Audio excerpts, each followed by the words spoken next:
کر مٹی کی چادر اوڑھ کر ایسا بے نام و نشان ہوگا کہ کوئی نہ فاتحہ پڑھنے والا ہوگا نہ کوئی دعا کرنے والا ہوگا۔ بے حیا معاشرہ وہ زمین کے لیے، دھرتی کے لیے ناسور بن جاتا ہے، اور پاکیزہ معاشرہ اس کائنات کا سب سے خوبصورت پھول ہوتا ہے جس کی مہک سارے عالم کو چمکاتی ہے، سارے عالم کو خوشبودار کرتی ہے۔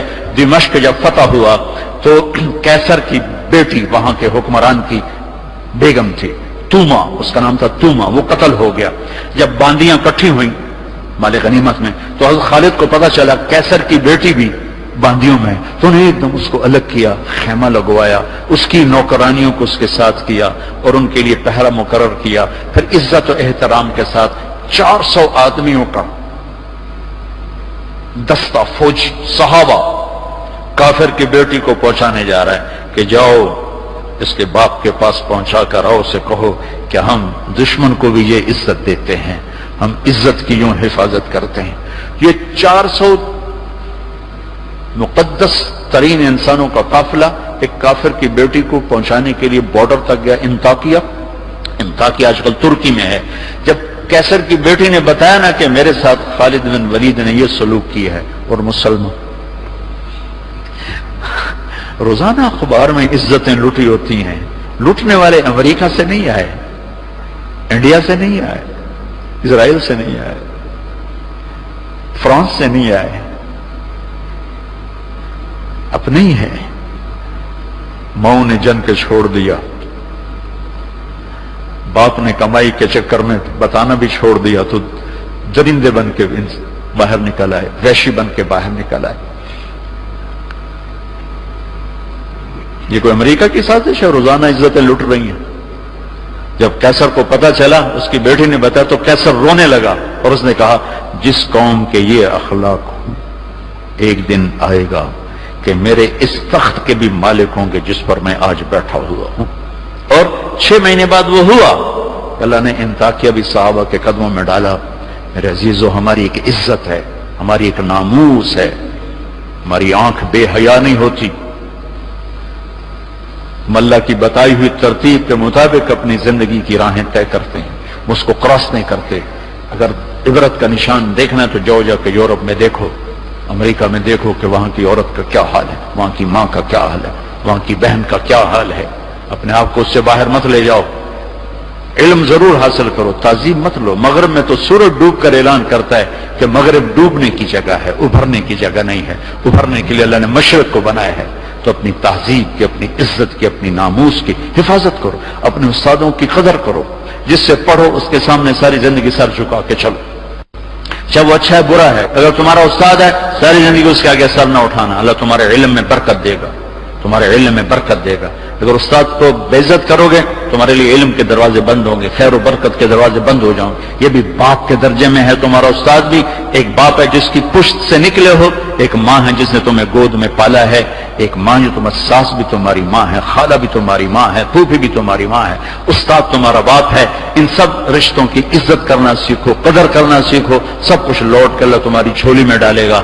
تمہیں خوبصورت زندگی گزار کر جب اللہ کی بارگاہ میں پہنچو گے تو اللہ کے محبوب کے ہاتھوں سے جام کوثر سب سے پہلے پلائے جاؤ گے، اور عزت کے ساتھ اللہ کی جنت میں داخل ہوگے، اور اللہ پاک کے دربار میں عالی مقام لے کر ہمیشہ کی زندگی پاؤ گے۔ یہ تو دکھوں کا جہان ہے۔ تم خود سوچو، جب آدمی آبزرویشن میں بیٹھا ہو تو سکھی ہوتا ہے کہ تنگ ہوتا ہے کہ یار وی سی صاحب دیکھ رہے ہیں، یار وی سی صاحب دیکھ رہے ہیں، یہ کیمرہ فٹ ہے، یار کیمرہ فٹ ہے، یار کیمرہ فٹ ہے، یار کیمرہ لگا ہوا ہے۔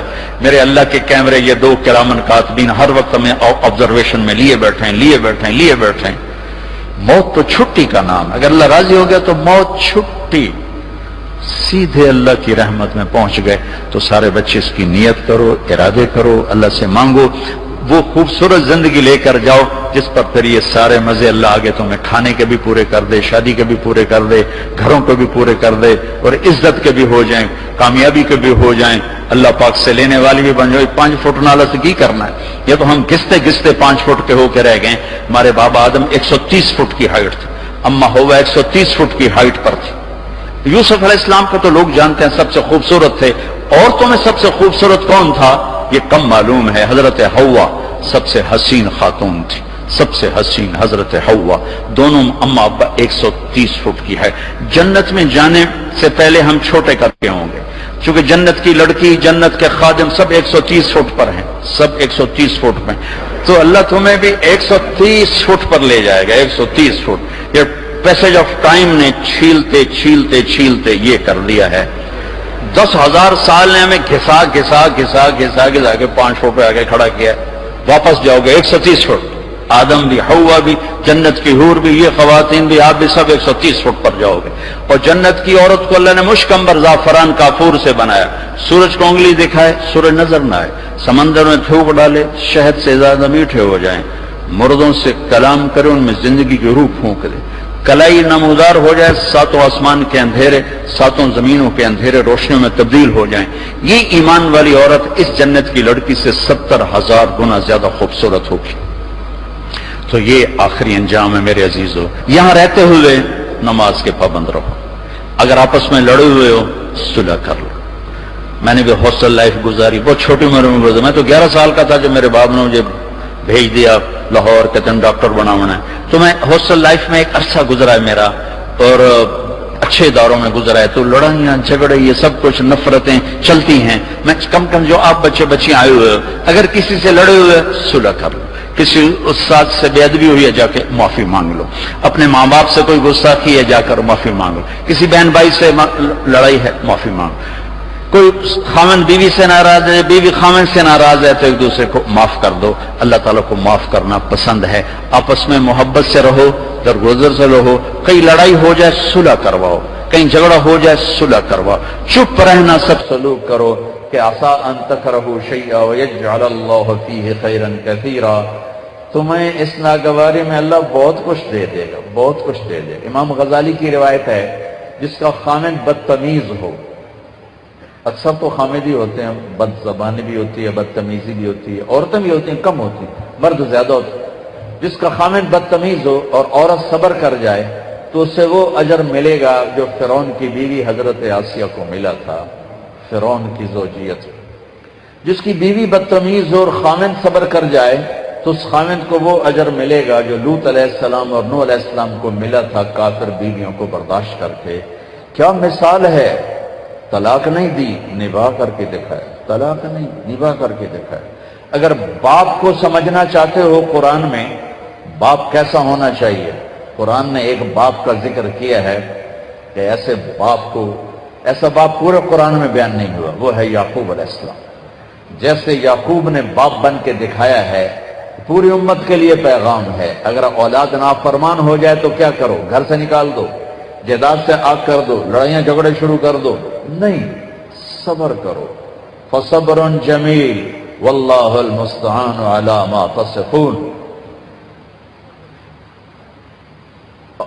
ذرا بیٹوں کا تبصرہ سنو، ان ابانا لفی ضلال مبین، باپ نبی ہے، نبی کا بیٹا ہے، نبی کا پوتا ہے، نبی کا باپ ہے، اور کہہ رہے ہیں ہمارا باپ بہت بڑا گمراہ انسان ہے۔ اور فی کے ساتھ جو انہوں نے کر دیا ہے، فی لفی ضلال مبین، اور اتنے غلط ذہن رکھنے والوں کو یعقوب علیہ السلام نے باپ بن کے دکھایا، گھر سے نہیں نکالا، تانا نہیں دیا تم نے میرے بیٹے کو تباہ کر دیا، تم نے یوسف کو اغوا کر کے ہلاک کر دیا، ایک لفظ نہیں بولے۔ 40 سال بعد اللہ نے سب کو ملا بھی دیا، جھکا بھی دیا، جوڑ بھی دیا، محبت اور الفتیں بھی قائم فرما دی، ایک دوسرے سے پیار محبت کی فضا بھی، سب کی بخشش بھی کروا دی۔ تو میرے جو سب سے زیادہ رشتوں کو نبھانا مشکل کام ہوتا ہے، تو جس کی بیوی بدتمیز ہو اور وہ خامن صبر کرے تو لوط اور نوح علیہ السلام والا صبر ملے۔ اولاد نافرمان ہو جائے، یہ میں اضافہ کر رہا ہوں، اولاد نافرمان ہو جائے اور باپ صبر کر جائے اور حسن سلوک کو باقی رکھے تو امید ہے اللہ یعقوب علیہ السلام والا اجر عطا فرمائیں گے، اجر عظیم عطا فرمائیں گے۔ ایک بہت بڑے بزرگ ہیں، ان کی بیوی بڑی بدتمیز، ان کا ایک مرید ان کو ملنے آیا، وہ گئے ہوئے تھے جنگل، اس نے دروازے پر دستک دی کہ میرے پیر ہیں. وہ کہنے کہ تیرے پیر دی بھی ایسی تیسی تے نال تیری بھی ایسی تیسی نال چنگیاں سلواتاں پڑھ سنائی. اسے کہلے بھی اے کی بنی تو اندر ہی کام بگڑیا پیا. اس نے دائیں بائیں پوچھا میرا پیر کدھر ہے؟ انہوں نے کہا ادھر جنگل گئے تھے. وہ جنگل کو چل پڑا. آگے دیکھا تو وہ لکڑیاں کاٹ کے شیر پر لاد کے آ رہے تھے، شیر پر. تو وہ حیران ہو کر کہنے لگا پیر سائیں اے بیگم تک قابو آئی نہیں تھی، شیر کے میں قابو آ گیا. وہ کہنے لگے میرا پتر او دیاں سہ سہ کے اللہ نے شیر میرے قابو کر دیتے. او دیاں سہ سہ کے رب ہے شیر میرے قابو کر دیتے. دیکھو بھائی یہ جنت نہیں ہے، یہ لڑائی جھگڑے کی جگہ ہے. صلح ہی صلح کرو، صلح کرو، صلح. بڑوں کا کام ہے. عام طور پر سسرالی معاشرہ تباہی پھیرتا ہے، صلح کا کردار ادا نہیں کرتا، آگ بھڑکاتا ہے. تو میں سب سے پاک گھر کی مثال دیتا ہوں. سب سے پاک جوڑا نبیوں کے بعد علی و فاطمہ. ہمارے نبی گھر میں آئے بیٹی کے تو اب تھوڑا غمگین بیٹھے. ہم نے کہا کیا ہوا؟ کہ میرا اور علی کا جھگڑا ہو گیا. کہ علی کدھر ہے؟ کہیں باہر نکل گئے. تو آپ نے خود علی کی تلاش میں نکل پڑے. یہی نہیں کہا میں بیٹی کا باپ ہوں، میں کیسے جاؤں داماد کے پاس. اب خود چل پڑے تلاش کرنے. دیکھا تو حضرت علی مسجد میں لیٹے ہوئے تھے. تو چادر اتر کرتا ذرا اوپر چڑھ گیا تھا تو کمر پر مٹی کے لگی ہوئی تھی. تو آپ آ کر بیٹھ گئے اور یوں اٹھائے قم یا ابا تراب. بڑے پیار سے کہا ابو تراب اٹھو. ابو تراب کا مطلب تھا مجھے پتہ چل چکا ہے تمہارا دونوں کا جھگڑا، لیکن تو مجھے ویسا ہی پیارا ہے جیسے پہلے پیارا تھا. یہ پیغام ہے ابو تراب میں. اب لائے گھر آئے اور یوں لیٹ گئے.